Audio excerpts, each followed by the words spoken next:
membawa kami masuk di dalam hadirat-Mu dalam pujian yang ada. Dan saatnya juga kami akan mendengar sebagian kebenaran firman-Mu. Mari Tuhan Kau kembali berbicara untuk kami. Apa yang menjadi isi hati-Mu untuk hari ini, untuk kami jemaat-Mu.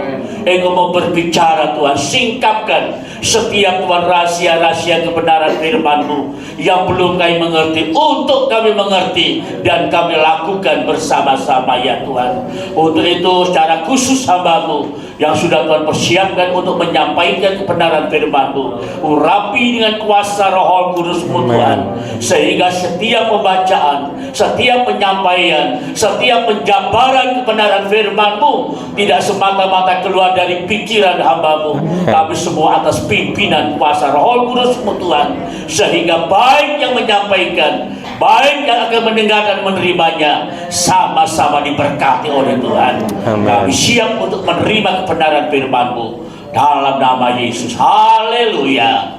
Amin. Silakan duduk. Shalom Bapak Ibu. Bagaimana kabarnya?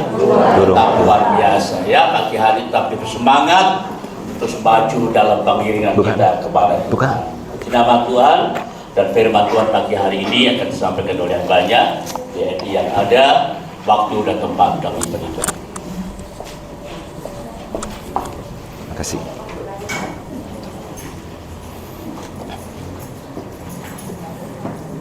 Shalom Bapak Ibu. Bagaimana kabarnya?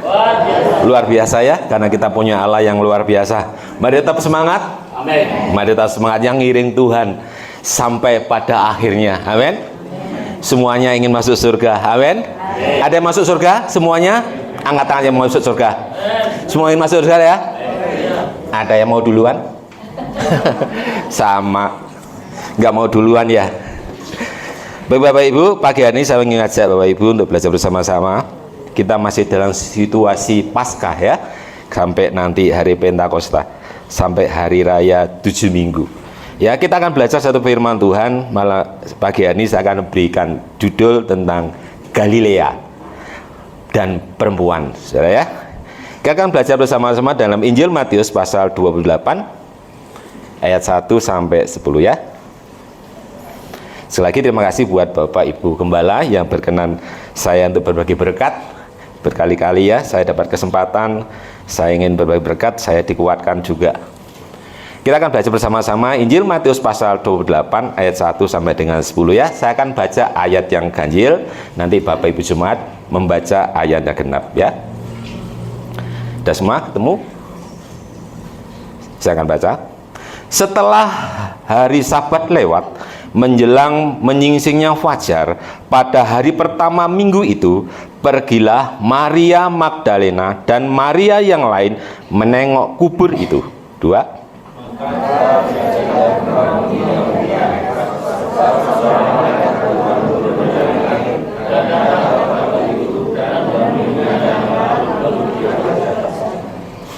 Yang ketiga, wajahnya bagaikan kilat dan pakaiannya putih bagaikan salju. 4.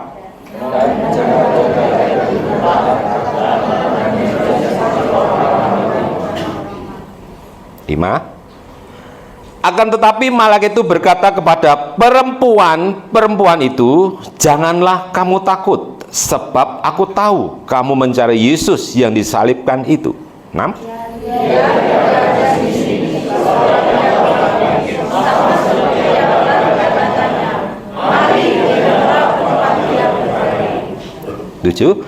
Dan segeralah pergi dan katakanlah kepada murid-muridnya bahwa ia telah bangkit dari antara mati. Ia mendahului kamu ke Galilea. Di sana kamu akan melihat dia. Sesungguhnya aku telah mengatakannya kepadamu. 8.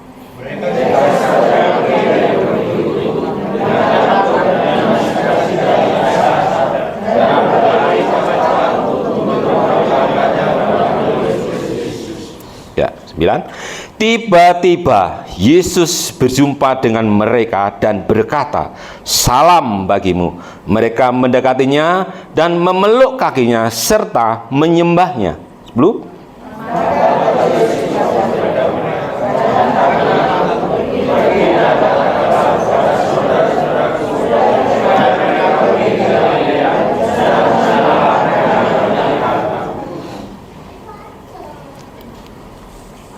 Bapak Ibu, kita akan belajar firman Tuhan ini. Mungkin ini sudah lewat ya, tapi ini dalam posisi masih dalam bulan-bulan peristiwa Paskah sampai hari-hari yang luar biasa ini. Pada waktu Yesus bangkit, saudara, kita melihat ada dua peristiwa penting yang mungkin kita membaca saja selama ini, tetapi ada makna yang dalam di situ. Yang pertama, pada waktu Yesus bangkit, pertama-tama yang datang ditemui Yesus bukan Petrus murid kesayangannya, bukan Yakobus, bukan Yohanes, tetapi siapa saudara? Maria Magdalena dan Maria lain. Dalam ayat 5 dikatakan perempuan. Ya. Yang pertama, Yesus bangkit yang ditemui adalah perempuan. Bukan Yohanes, bukan Petrus, bukan Yakobus adalah murid-murid yang disayanginya, tapi yang dijumpai pertama kali adalah perempuan ayat 5. Terus yang kedua, malaikat pada waktu Maria Magdalena dan Maria yang lain datang ke kubur Yesus, melihat malaikat berkata, pergilah kamu ke Galilea. Artinya malaikat berkata, Yesus mendahului kamu ke Galilea. Kemudian ayat 9 Yesus ngomong pada Maria Magdalena dan atau pada perempuan ini, pergilah kamu ke Galilea. Yang kedua, berarti ada makna lagi kenapa Yesus berkata harus ke Galilea. Ada dua konteks pada waktu Yesus bangkit. Yang pertama ditemui adalah perempuan, yang kedua Yesus ingin menunjukkan sesuatu, tetapi bukan di Yerusalem, bukan di Bait Allah, tetapi di Galilea. Nah, saya akan mengajak Bapak Ibu belajar firman Tuhan ini dihubungkan dengan antropologi budaya bangsa Israel. Jadi kalau kita kejadian ini supaya kita lebih paham lagi, lebih mengerti lagi. Di dalam budaya Israel, saudara, kalau ada orang meninggal, itu dalam waktu 3 hari itu wajib, harus dia datang ke kuburnya, melihat kuburnya, memastikan yang saudara yang meninggal tadi itu mati atau belum. Itu ada yang pertama. Tetapi dalam konteks ini, Maria dan Maria Magdalena itu datang ke kubur Yesus bukan untuk memastikan, saudara, tapi karena peristiwa penyaliban itu begitu menyiksa dan mematikan. Kedatangan Maria Magdalena dan Maria lain karena kasihnya, dengan suasana pergabungan itu dia datang, saudara. Jadi kebiasaannya itu sudah memang kejadian seperti itu di antropologi budayanya orang-orang Israel.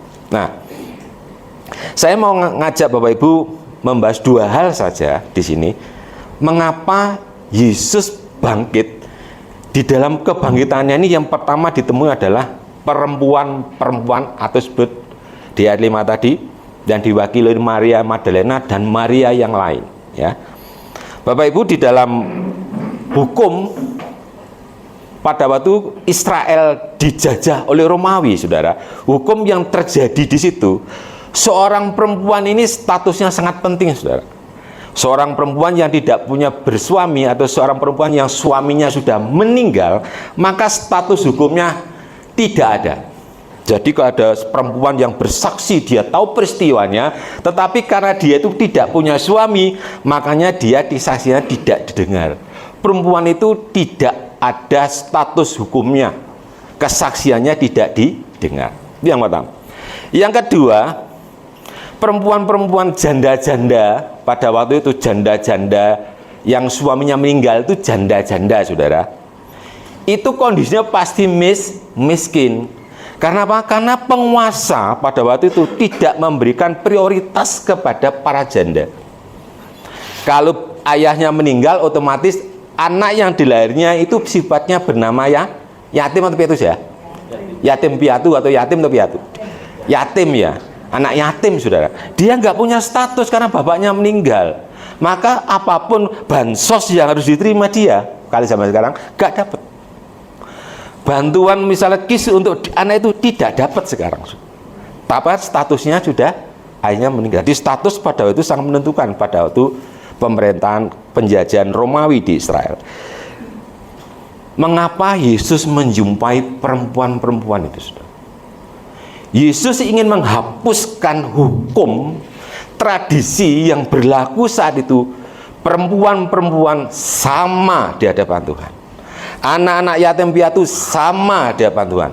Pada waktu itu diperlakukan tidak sama oleh penguasa.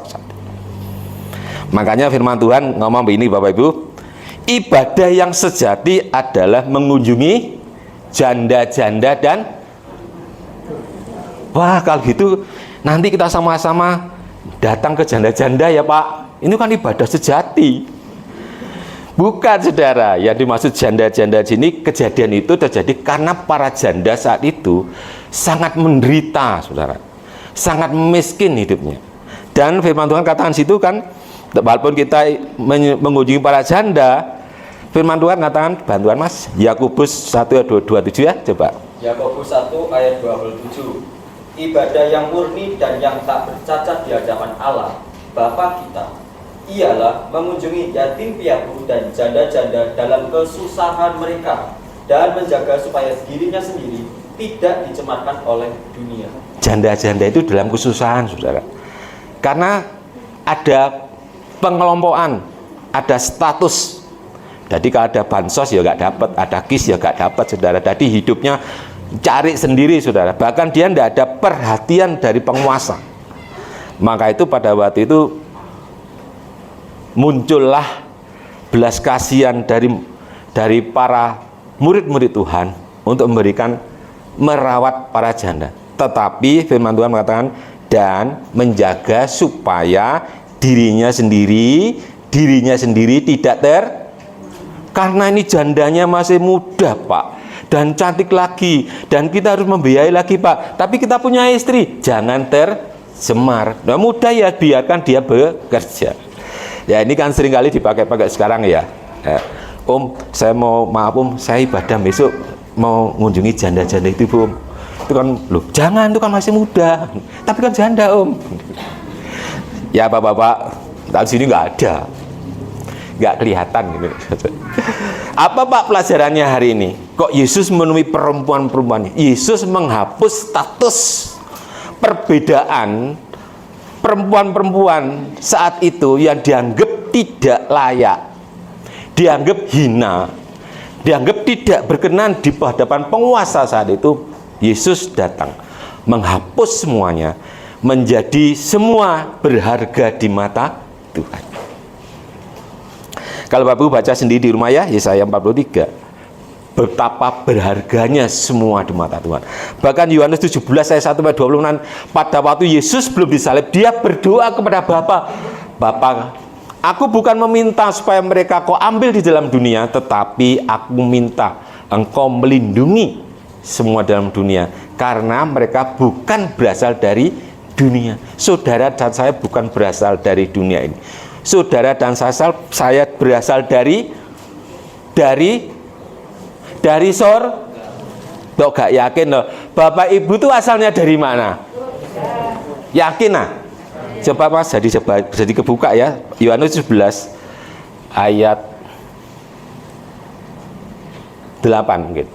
Yohanes 17 ayat 8. Sebab segala firman yang engkau sampaikan kepadaku telah kusampaikan kepada mereka, dan mereka telah menerimanya. Terus mereka tahu benar-benar bahwa aku datang daripadamu, dan mereka percaya bahwa engkaulah yang telah mengutus aku. Terus aku berdoa untuk mereka, bukan untuk dunia aku berdoa, tetapi untuk mereka yang telah kau berikan kepadaku, sebab mereka adalah milikmu. Terus dan segala milikku ada milikmu. Terus milikmu adalah milikku, dan aku telah dipermuliakan di dalam mereka. Terus dan aku tidak ada lagi di dalam dunia, tetapi mereka masih ada di dalam dunia, dan aku datang kepadamu. Ya Bapa yang kudus, peliharalah mereka dalam namamu, yaitu namamu yang telah engkau berikan kepadaku. Terus supaya mereka menjadi satu sama seperti kita. Terus selama aku bersama mereka, aku memelihara mereka dalam namamu, yaitu namamu yang telah kau berikan kepadaku, aku telah menjaga mereka, dan tidak ada seorang pun dari mereka yang binasa selain daripada dia yang telah ditentukan untuk binasa, supaya genaplah yang tertulis dalam kitab suci. Terus. Tetapi sekarang aku datang kepadamu, dan aku mengatakan semuanya ini, sementara aku masih ada di dalam dunia, supaya penuhlah sukacitaku di dalam diri mereka. Terus. Aku telah memberikan firman-Mu kepada mereka, dan dunia membenci mereka, karena mereka bukan dari dunia, sama seperti aku bukan dari dunia. Terus. Aku tidak meminta supaya Engkau mengambil mereka dari dunia, tetapi supaya Engkau melindungi mereka dari yang jahat. Iya, lagi satu lagi, 16. Mereka bukan dari dunia, sama seperti aku bukan dari dunia. Stop. Mereka adalah saudara saya. Siapa tangan, saya coba saya spesifikasi. Saya bukan dari dunia, sama seperti Yesus bukan dari dunia. Yesus dari mana? Surga. Sebentar, ayat 17. Kuduskanlah mereka dalam kebenaran. Firman-Mu adalah kebenaran. Ya. Kita dan Yesus tempatnya sama, saudara. Bukan di dunia, tapi di surga. Makanya tadi kita tujuannya pulang ke yang suka di dunia, bagi rumahnya bagaimana kok sukanya di dunia? Kok tinggal di dunia terus, saudara ya? Ada mau duluan nggak? Enggak, saya juga tidak. Ada mau duluan ke surga? Ya, Bapak Ibu, Yesus mengubah semuanya. Apa yang terjadi tradisi Israel pada waktu itu, kebangkitannya mengubah semuanya. Hukum yang pertama, perempuan-perempuan melambangkan adalah status orang yang tidak layak lagi. Apapun latar belakang saudara dan saya, betapa jahatnya, betapa rusaknya Steve Felix tadi, saya juga nggak tahu karena saya jauh ada di Ngawi, saudara. Apa yang dia lakukan sama Tuhan, saya tidak tahu. Tetapi karena kasihnya, maka apapun latar belakang saudara, Tuhan, marilah semua yang letih lesu dan berbeban berat datang kepada Dia. Selalu mengundang saudara dan saya untuk hadir. Itu yang pertama. Yang kedua, Yesus selalu berkata Galilea. Sebelum Yesus disalib dia ngomong Galilea, ya. Kita akan lihat dulu kisahnya, saudara. Bapak Ibu, Israel itu dibagi setelah berakhirnya kerajaan Sulaiman. Itu Israel terpecah, Bapak Ibu, menjadi dua. Yang selatan sama yang utara. Yang selatan ini dihuni oleh dua suku, suku Yehuda dan suku Benyamin. Di sini juga ada orang-orang Lewi untuk mengatur di Bait Allah. Yang di sini ada 10 suku. Israel kan punya anak berapa, saudara? 12. Yang 2 tinggal di Israel selatan, yang 10 tinggal di Israel utara. Perbatasannya yang ini kotanya namanya Smyrna, jadi ibu kota. Sebelah sana ada kota yang ramai namanya Galilea. Yang di sini Yerusalem dan Yehuda. Kota terdua ini terpisah, saudara. Orang-orang Yehuda kalau mau Galilea harusnya turun ke sini, lebih dekat. Tapi dia nggak mau, saudara. Orang Samaria perbatasan ini najis bagi orang Yahudi, bagi orang Yehuda najis, sehingga dia harus putar ke sana, saudara. Nyebrang sana, muter laut sampai ke sana. Jadi nggak mau lewat kota Samaria. Itu sejarahnya, antropologinya seperti itu. Makanya Bapak Ibu melihat ada perempuan Samaria yang duduk menemui Yesus di sumur itu. Yesus yang harusnya juga harus berputar ke sana, tapi Yesus lewatnya ke Samaria, saudara. Itu kisah lain ya. Lah, karena Israel terpecah menjadi dua, maka Galilea, Tuhan selalu bilang Galilea. Tuhan selalu bilang Galilea. Coba saya dibantu dalam Matius 4 ayat 12 sampai 13. Matius 4 ayat 12. Tetapi waktu Yesus mendengar bahwa Yohanes telah ditangkap, menyingkirlah ia ke Galilea. Ia meninggalkan Nazaret dan diam di Kapernaum, di tepi danau, di daerah Zebulon dan Naftali, supaya genaplah firman-Nya disampaikan oleh Nabi Yesaya. Tanah Zebulon dan tanah Naftali, jalan ke laut, daerah seberang sungai Yordan, Galilea, wilayah bangsa-bangsa lain. Ini tadi Israel dibagi dua. Yang Galilea ada di utara, yang Yehuda ada di selatan. Saudara, orang-orang yang di Bait Allah, oh ya, mungkin saudara nanya, Betlehemnya di mana, Pak? Ini Yerusalem, 10 kilonya Bethlehem. Jadi Bethlehem ada di Israel selatan. Ini orang-orang Yehuda, orang yang Yahudi semua, yang memiliki kepercayaan kuat di dalam tuntunan kitab Taurat Musa. Dia mengadakan ibadahnya di Yerusalem. Lah orang-orang di sini saudara, yang 10 suku tadi itu yang ada di utara, dia juga mulai Taurat yang sama, Tauratnya Musa sama, tapi ibadahnya di Gunung Gerizim. Orang utara ini tidak bisa, sudah. Kalau ke sini itu selalu dihina, dicaci maki. Orang-orang Yahudi yang tinggal di wilayah Yehuda, dia tidak suka sama orang sini. Ini orang najis, saudara. Najisnya gimana? Ceritanya najis begini, saudara. Tahunnya saya lupa. Pada waktu bangsa Israel Utara diserang oleh Asyur, zamannya Yunus, saudara, diserang oleh Asyur. Bangsa Asyur yang menyerang itu membuat tentara-tentara Asyur itu tinggal di situ, ada yang diperkosa, ada yang dinikahi, sehingga mereka melahirkan anak-anak campuran. Tadi bangsa Asyur ini membaur dengan orang-orang Israel yang di utara, sudah melahirkan keturunan-keturunan, dan kita tahu bahwa bangsa itu bangsa menyembah dewa-dewa. Jadi mereka berusaha merubah kepercayaannya Tauratnya Musa dengan dewa-dewa. Makanya orang yang Yahudi di sini berkata mereka tidak layak, mereka menyembah berhala, saudara ya. Itu orang-orang di Samaria. Ya, coba saya dibantu. Jadi Galilea yang jadi satu dianggap Israel, dianggap wilayah jadi satu orang-orang yang menganut agama Yudaisme, orang Yahudi, ternyata tidak, saudara. Mereka menganggap orang-orang Yudea, mereka orang kafir, mereka menajiskan dirinya. Tanah Galilea tidak dihuni orang Yahudi, saudara. Tanah Galilea akhirnya bercampur dengan suku yang lain. Coba dibantu di terjemahan yang bahasa Indonesia sehari-hari, yang bis. Matius 4 ayat 15. Matius 4 ayat 15 terjemahan bis. Tanah Zebulon dan tanah Naftali, di jalan ke danau seberang sungai Yordan, Galilea, tanah orang bukan Yahudi. Jadi Galilea ini bukan orang Yahudi lagi yang tinggal di situ, saudara. Satu lagi dibantu dengan terjemahan FAYH. Matius 4 ayat 15 terjemahan FAYH. Di tanah Zebulon dan di tanah Naftali, di tepi danau dan di daerah seberang sungai Yordan, dan di Galilea sebelah utara, di mana banyak sekali tinggal orang bukan Yahudi, di tempat itulah orang yang berada dalam kegelapan sudah melihat terang yang besar. Mereka berada di lembah maut, tetapi terang itu menembus sampai kepada mereka.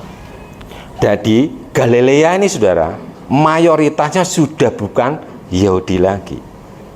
Kalau di Yehuda tadi, di Israel Selatan, mayoritas semua orang Yahudi, tetapi di Galilea bukan orang Yahudi. Makanya pada waktu sampai dari perdebatan, kalau saya baca di Yohanes 7 41-42, coba Mas bantu. Yohanes 7 ayat 41-42. Yohanes 7 ayat 41. 42. Yang lain berkata, "Ia ini Mesias." Tetapi yang lain lagi berkata, "Bukan, Mesias tidak datang dari Galilea." Karena kitab suci mengatakan bahwa Mesias berasal dari keturunan Daud dan dari kampung Bethlehem, tempat Daud dahulu tinggal. Jadi sempat terjadi perdebatan. Yesus bukan Mesias, karena Mesias tidak tinggal di Galilea, tapi tinggalnya di Bethlehem. Saudara, akan tetapi 4 Injil menuliskan bahwa Yesus banyak tinggal di Galilea. Satu lagi bantu saya, Matius 4 ayat 23. Matius 4 ayat 23. Yesus pun berkeliling di seluruh Galilea. Ia mengajar dalam rumah-rumah ibadat dan memberitakan Injil Kerajaan Allah, serta melenyapkan segala penyakit dan kelemahan di antara bangsa itu. Yesus berkelilingnya bukan di Yerusalem, tapi Yesusnya berkeliling dia mengajar, dia menyembuhkan, dia bikin mujizat paling banyak di mana? Galilea. Galilea juga tempat pertama kali Yesus memanggil murid-muridnya. saya bantu lagi, Matius 17:22. Matius 17 ayat 22. Pada waktu Yesus dan murid-muridnya bersama-sama di Galilea, ia berkata kepada mereka, Anak manusia akan diserahkan ke dalam tangan manusia, dan mereka akan membunuh dia, dan pada hari ketiga dia akan dibangkitkan. Maka hati murid-muridnya itu pun sedih sekali. Galilea adalah tempat pertama kali Yesus memberitahukan pada murid-muridnya bahwa dia harus disalib, menanggung penderitaan, dan dibangkitkan. Yesus juga berkata bahwa ia dibangkitkan di Galilea. Satu lagi, Matius 26:32. Matius 26 ayat 32. Akan tetapi sesudah aku bangkit, aku akan mendahului kamu ke Galilea. Nah, Yesus kok suka ya sama orang Galilea? Padahal bait Allahnya di mana, Bapak Ibu? Yerusalem. Yerusalem itu di utara apa selatan? Selatan. Galilea di utara apa selatan? Utara. Tapi dia sukanya di Galilea. Dia suka tinggal di Galilea, dia mengajar di Galilea, dia bikin mujizat di Galilea, dia menyembuhkan di Galilea. Apa sih orang Galilea hebatnya? Yuk, satu lagi, Yohanes 4:45. Hebatnya orang Galilea. Yohanes 4 ayat 45. Maka setelah ia tiba di Galilea, orang-orang Galilea pun menyambut dia, karena mereka telah melihat segala sesuatu yang dikerjakannya di Yerusalem pada pesta itu, sebab mereka sendiri pun turut ke pesta itu. Maka setelah tiba di Galilea, orang-orang Galilea pun, apa saudara? Menyambut. Pada waktu Yesus datang, dia tahu Yesus datang, dia berbondong-bondong mendatang menyambut Yesus. Kemanapun Yesus pergi, dia mencari tahu kemana Yesus pergi. Dia selalu haus bertemu dengan Yesus. Itu hebatnya orang-orang Galilea. Kalau di Yerusalem, saudara, kumpul orang Yahudi, Yesus suka enggak ya? Enggak suka, saudara. Kenapa? Dia mau dibunuh, dia mau disiksa. Tetapi kalau di Galilea, suka. Karena dia disambut, dia diterima. Yesus diterima, Yesus disambut Galilea, maka Yesus bikin mujizat. Di Yerusalem, enggak. Dia mau ditangkap, dia mau disalib, dicari kesalahannya. Dia mau dibunuh. Yesus tidak suka, padahal bait Allahnya tinggalnya di Yerusalem. Pertama mujizat yang terjadi dari air berubah menjadi anggur. Di mana, saudara? Kana itu wilayah mana? Coba Yohanes 2 ayat 1 sampai 4, Mas. Yohanes 2 ayat 1. Pada hari ketiga ada perkawinan di Kana yang di Galilea. Stop. Di Kana, tetapi di Galilea. Air berubah menjadi, itu aib keluarga. Karena Yesus ada di situ, tidak terjadi aib. Yesus sangat diterima di Galilea. Kemudian Yesus juga menyembuhkan anaknya pegawai istana. Satu lagi ya, Yohanes 4 ayat 46. Yohanes 4 Ayat 46. Yohanes 4 ayat 44. 46. Ayat 46. Maka Yesus kembali lagi ke Kana di Galilea, di mana ia membuat air menjadi anggur. Dan di Kapernaum ada seorang pegawai istana, anaknya sedang sakit. Ketika ia mendengar bahwa Yesus telah datang dari Yudea ke Galilea, pergilah ia kepadanya, lalu meminta supaya ia datang dan menyembuhkan anaknya, sebab anaknya itu hampir mati. Stop. Lanjut sendiri ya, Bapak Ibu. Akhirnya anaknya sembuh enggak? Akhirnya anak sembuh. Yesus paling banyak berbuat banyak mujizat, kejadian mujizat di Galilea. Tahu kenapa Galilea tadi? Dia suka menyambut Yesus. Dia menerima Yesus. Kemanapun Yesus pergi, dia ikut. Sekarang kita lihat provinsi besar yang di selatan, ibu kota Yerusalem, namanya Yudea provinsinya. Kita lihat di Yudea. Yohanes 7 ayat 1. Yohanes 7 ayat 1. Sesudah itu Yesus berjalan keliling Galilea, sebab ia tidak mau tetap tinggal di Yudea, karena di sana orang-orang Yahudi berusaha untuk membunuhnya. Berusaha apa, saudara? Orang-orang Yahudi ini yang percaya dengan Musa, dia tahu dengan para kitab Nabi, dia ngerti semuanya. Gambar Yesus sudah tertulis itu, dia tahu. Tetapi dia menolak dia, bahkan dia membunuhnya. Satu lagi, Kisah Para Rasul 13 ayat 27. Kisah Para Rasul 13 ayat 27. Ayat 27. Sebab penduduk Yerusalem dan pemimpin-pemimpinnya tidak mengakui Yesus. Dengan menjatuhkan hukuman mati atas dia, mereka menggenapi perkataan nabi-nabi yang dibacakan setiap hari Sabat. Yerusalem ini baitnya Allah, saudara. Ini bukan orang tidak kenal Allah, tapi dia mengenal Allah, saudara. Tetapi pada waktu Yesus muncul sebagai bukti dari kitab yang mereka baca, yang muncul dari kenyataannya, dari wujud di depannya, dia tidak percaya. Dia menolak, bahkan dia udah tahu jelas ya ayatnya. Ada perbedaan antara Galilea dan Yerusalem, antara Israel di bagian utara dan Israel bagian selatan. Galilea bukan orang Yahudi, bukan ahli Taurat, tetapi dia beribadah dengan Tauratnya Musa sama.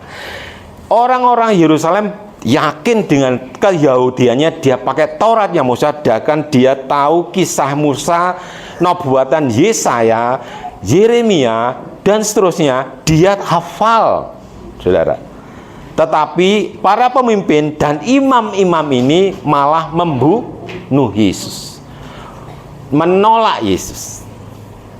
Ini kayak kisah ini bukan di Alkitab saja ditulis, saudara, tapi di antropologi budaya bangsa Israel ditulis nyata. Apa Pak pesannya sini? Kenapa Galilea banyak mujizat? Kenapa Galilea diberkati Tuhan? Kenapa Galilea orang-orangnya padahal dia latar belakangnya bukan ahli kitab, latar belakangnya banyak orang yang berdosa, banyak hasil perzinahan di Galilea. Tetapi mereka selalu mengikuti Yesus, selalu belajar dengan Yesus, menerima Yesus, mengundang Yesus, kemanapun Yesus pergi dia ada. Mujizat banyak terjadi di Galilea. Saudara dan saya ini juga termasuk umat Israel. Cuma saudara dan saya harus periksa. Saudara termasuk kalau dalam kisah antropologi ini bukan kisah dongeng, bukan cerita, tapi saudara bisa buka antropologi budaya Israel. Baca saudara. Saudara kan tahu perbedaannya antara orang Galilea dengan orang Yerusalem. Orang Galilea, Yesus datang menyambutnya dengan sukacita, menerimanya, bahkan makan di rumahnya, bahkan tidur di rumahnya. Pada waktu Yesus, sudah tahu Yesus kalau sekarang jadi siapa? Pada mulanya adalah firman, firman bersama Allah, Allah adalah firman. Firman itu menjelma menjadi manusia, namanya Yesus. Firman sama dengan apa? Yesus sama dengan. Pada waktu saudara sekarang ibadah, firman disampaikannya. Respon saudara, menyambut, menerima, mengikuti firman. Kalau saudara saya pada waktu siapapun yang berkhotbah, firman Tuhan disampaikan, saudara sambut, saudara terima, saudara pelajari, saudara ikuti. Orang Galilea mengikuti Yesus kemana pergi, saudara ikuti firman apa katakan, artinya saudara melakukan firman, maka mujizat terus terjadi di situ. Pak, saya di pelayan gereja Pak, saya WL Pak, saya juga pengkhotbah. Tetapi kalau saudara membunuh firman, nang gereja, cukup nang gereja, duduk sendak, tidak tahu respon firman, saudara pun akan sama dengan cerita ini, dengan kisah ini. Yesus tidak suka tinggal sini. Mas, tolong saya memberikan buku saya. Saya mau Bapak Bu, ini maaf saya akan mendadak ya, karena Om Sagus teleponnya pas saya sudah di Malang, saudara. Saya nggak punya alat peraga, dan ini bikin alat peraganya mendadak, saudara. Nah. Semoga ini bisa menolong saudara. Bisa baca Bapak Bu ya? Di hadapan Bapak Ibu apa ini? Sama-sama ada di hadapan saudara. Sekali lagi saya tanya, maaf Bapak Ibu yang sini ngikut ini aja ya. Ya, yang sini. Bapak Ibu, apa yang ada di depan saudara? Apa yang ada di depan saudara? Berbeda ya tempatnya. Yang sini selalu dibaca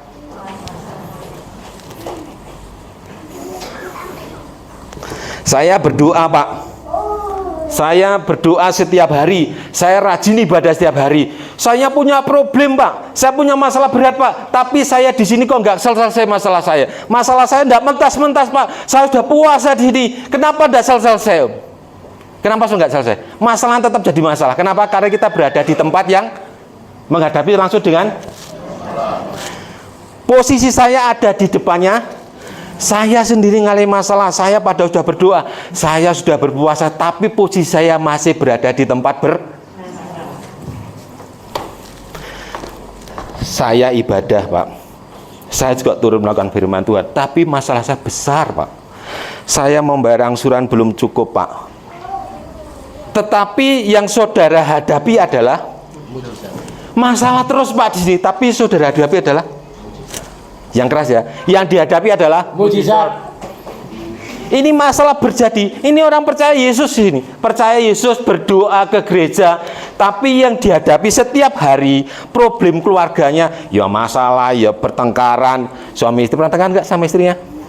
Pernah ya pertengkaran. Sama papa mamanya pernah tengkar nggak? Ya pernah tengkar di sini. Ini problem masalah. Tetapi yang dihadapi di depannya Mujizat. Masalah yang dihadapi berhari-hari. Karena yang dihadapi di depannya mujizat. Bisa nggak dia berubah jadi mujizat? Sangat bisa berubah. Karena masalah yang dihadapinya, karena dia fokus ke mujizat terus, maka masalahnya hilang, berubah menjadi Galilea suka menyambut firman, suka menyambut Yesus. Maka karena dia suka menyambut Yesus, baca firman terus, mengikuti firman terus, maka mujizat ini hukumnya, ini dasarnya. Saya ibadah rajin, saya punya problem masalah di sini. Saya bermasalah, Pak, punya problem masalah besar di sini. Sudah doa puasa, sudah perpuluhan, sudah semuanya, sudah pemberesan keluarga, sudah nggak ada semuanya. Tetapi saya masih di sini, Pak. Maka yang tak hadapi adalah ada yang punya masalah? Gak ada, punya saya tok kayak. Sini gak ada punya masalah. Puji Tuhan luar biasa, Om. Penak jemaat gak ada masalah, Om. Tenang. Ada?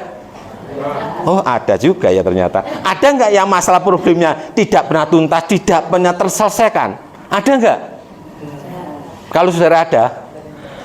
Kalau saya di sini, Pak, saya supaya mengalami mujizat, berarti saudara harus apa?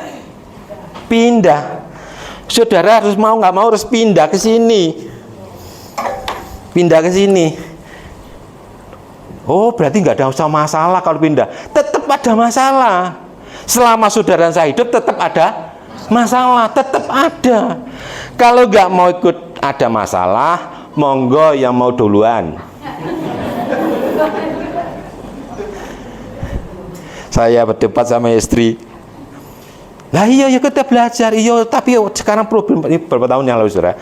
Kita sepakat kalau di depan ini kita belajar firman, mujizat ada di depan kita. Masih kita bertengkar, enggak nggak selesai karena yang dihadapinya mujizat. Paham maksud saya? Jadi kalau saudara tadi posisinya di sini terus, masalah nggak selesai terus, geger, nggak berubah, harus Saya tolong dibantu. Multimedia Mazmur 1 ayat 1. Kalau di sini berbeda, saudara. Kok bisa ya? Ini bacanya kok apa Mas Tri? Dia hadapi tulisannya Mujizat. Lah di sana kok masalah. Ini tulisannya dua, saudara. Mujizat sama masalah. Berarti masalah bisa menjadi mujizat. Mujizat tetap jadi masalah. Ditentukan oleh di mana kita Betul? Orang Galilea menikmati mujizat. Padahal dia orang percaya dengan Alkitab, yang mana kitab Yudaisme. Dia orang-orang yang tidak Yahudi, tapi dia menggunakan Alkitab Tauratnya Musa. Dia percaya di situ, tapi dia bukan orang Yahudi.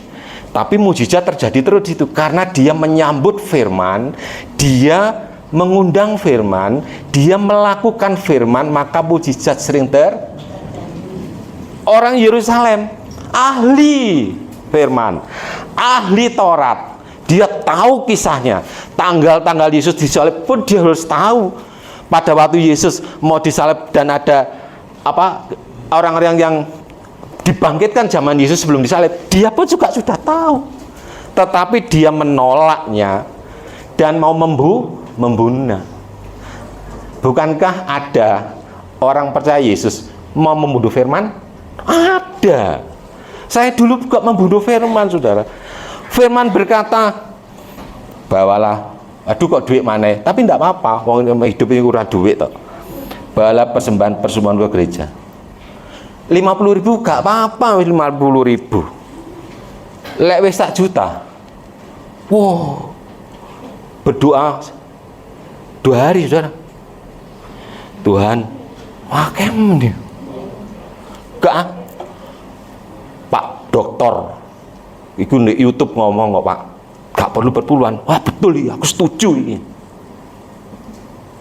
Membunuh firman berkata apa? Jangan engkau menambah atau mengurangi apa yang kukatakan kepadamu hari ini. Kita pulangan. Jadi kalau saudara sekarang gembar-gembor di YouTube, saudara baca gembar-gembor, tidak ada perpuluhan. Pendeta ini doktor loh, S3.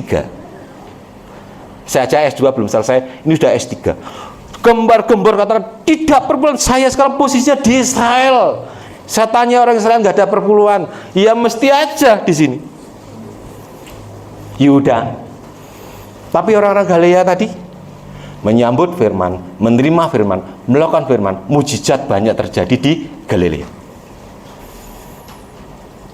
Orang-orang yang suka membunuh firman, mengkerdilkan firman, ya monggo Pak, tidak apa-apa. Tetapi bagi kita yang percaya Tuhan, apa yang ditulis di kitab perjanjian lama, walaupun di kitab perjanjian lama, kerjakan aja semua apa yang harus kita kerjakan. Tetapi yang Tuhan sudah kerjakan tidak perlu dikerjakan. Apa Pak yang tidak perlu kerjakan? Tentang penghapusan dosa. Di Alkitab perjanjian lama, mohon maaf saya nyimpang sedikit. Kalau Bapak Ibu berdosa, berbuat salah, Bapak Ibu harus menyediakan apa? Korban domba atau kambing yang tambun, yang tidak bercacat. Pada waktu Edi nonton kambing sama domba yang jantan, datanya kemana nih? Ke siapa yang mau diserahkan siapa ini? Imam siapa? Imam besar. Bukan imam saja, tapi imam besar. Pada waktu saya datang ke imam besar sudah tahu, Pak Edi kayak berbuat dosa. Dia nggak tanya setelah itu, dosamu apa enggak? Imam besar yang diperiksa adalah korbannya. Lah korbannya selesai, deal ya, sudah selesai, bagus, dosamu diampuni selama 1 tahun. Dah pulang. Artinya pulang bebas, gak berdosa lagi. Itu sudah tidak perlu dikerjakan lagi. Karena apa? Karena Yesus sudah menghendaki hukum ini. Artinya domba yang disediakan Allah lebih hebat lagi, tidak menghapus dosa 1 tahun, tetapi selama-lamanya. Sehingga Roma 1 ayat 8, Roma 8 1 berkata, coba bantu saya sedikit Bapak, Roma 8 1 berkata, Roma 1 ayat 8, Roma 8 ayat 1, sorry. Roma 8 ayat 1. Demikianlah sekarang tidak ada penghukuman bagi mereka yang ada di dalam Kristus Yesus. Tidak ada lagi penghukuman bagi setiap orang yang berada di dalam Yesus Kristus. Pak, penak, berarti sudah gak perlu poso Pak, gak perlu menyalibkan diri Pak, sudah gak ada hukuman kok, sudah bebas kok. Sekali selamat, wis selamat Pak. Betul nggak? Ya. Loh, lawang ini sudah dibebaskan, barang siapa berada di dalam Yesus Kristus, mereka sudah bebas kok dari hukuman. 1 Yohanes 2 ayat 6, Mas. 1 Yohanes 2 ayat 6. Ayat 6.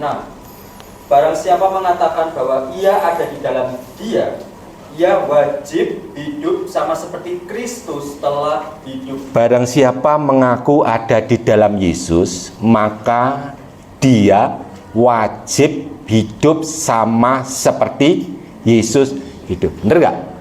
Barang siapa mengatakan bahwa bahwa saudara dan saya ada di dalam Yesus Kristus, saudara dan saya wajib hidup sama seperti Kristus hidup. Yesus itu mengasihi, Yesus mengampuni, Yesus sabar, Yesus banyak. Masih harus, makanya Bapak Gembala ngomong, kerjakan keselamatanmu dengan takut dan tetap mengerjakan keselamatan. Mazmur 1 ayat 1. Udah? Berbahagialah orang yang tidak mendengar nasihatnya orang fasik. Tempatnya mana? Di sini. Berbahagialah orang yang tidak berjalan menurut nasihat orang fasik, yang tidak berdiri di jalan orang berdosa yang di sana. Dia pindah sini. Dia kan sudah berzina, saudara. Pindah ke sini. Yang tidak berdiri di jalan orang berdosa, yang tidak duduk dalam kumpulan penyemooh. Jadi pada waktu kami berdoa membacakan ini, mau percaya Yesus, sakit hati mau mengampuni suami, istrinya mau mengampuni, istrinya pertama kali nangis tok, godek, mau tetap suka hidup di depan sini, gak, mau berubah. Saudara, setelah berdoa, kita tumpang tangan, dia nangis, suami istri berpelukan sampai istrinya delosor meluk bapaknya. Padahal istrinya tidak mau jamah bapaknya. Bapaknya yang melihat dia kayak sudah putus asa, dipeluk, saudara. Anda tahu sebab sampai saya diseret, dikira tangan saya, tangan istrinya, tangannya diambungi, tangan saya diambungi. Pak, ini tangan, sampai di video tak lihat, loh, bari bapak emang keliru, bukan tanganku lah, pokoknya keliru diambungi. Dari tangan istri ini, saudara. Istrinya kan tak pikir, ini kok tangan diambungi. Dan setelah itu sekarang lagi berdoa, saya melek, saudara.